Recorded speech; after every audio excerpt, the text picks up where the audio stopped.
คิดคือสิเป็นบ้า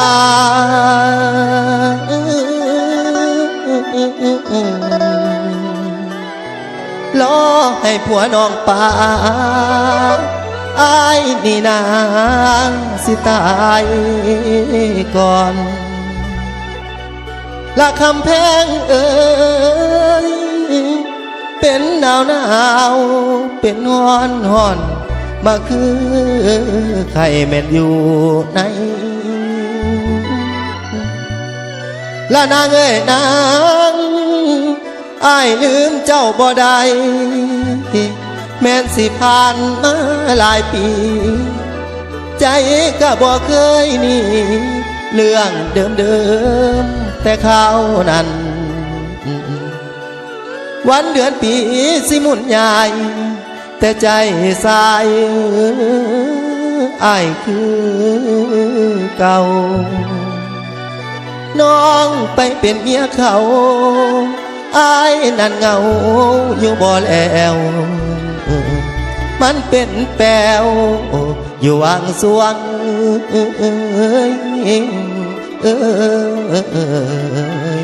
เด้น้อง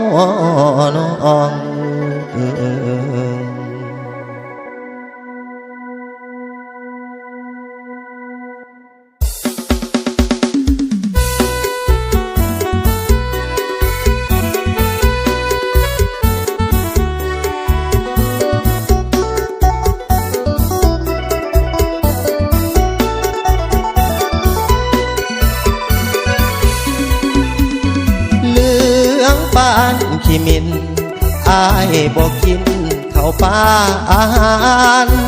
ตั้งแต่น้องไปแต่งงานอายสงสารมาหลายเดือนปีตั้งแต่น้องเป็นเมียเขา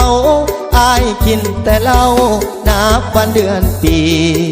หากกะหากบ่เลิกบ่หนีหากคนดีอย่าเหมือนนิทานปานคุณรู้นางอัวเจ้าเอาหัวอายยังหำหอนคิดฮอดบางส่วงบางตอนใจหำหอนทุกวันเวลาสิขาอายก็ยอมตายคือมาหักหลายแต่เด็กการดาเจ้าเอาผัวก็ยังของท่าสวรรค์บนฟ้าคือบ่เห็นใจไปอยู่คนละกำอายกะนำ2 เฟซ2 ลายบ่ได้ติดต่อเงียบหายแต่ว่าตัวอายติดตามคนดีติดตามทุกความเคลื่อนไหวติดต่อบ่ได้สิทธิ์อายบ่มีอายกะหา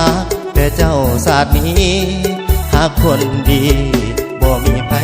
ปานเรื่องคือว่าทรมานบ่คอยใจลอยสู่มือต่ำตื่นไว้ใจ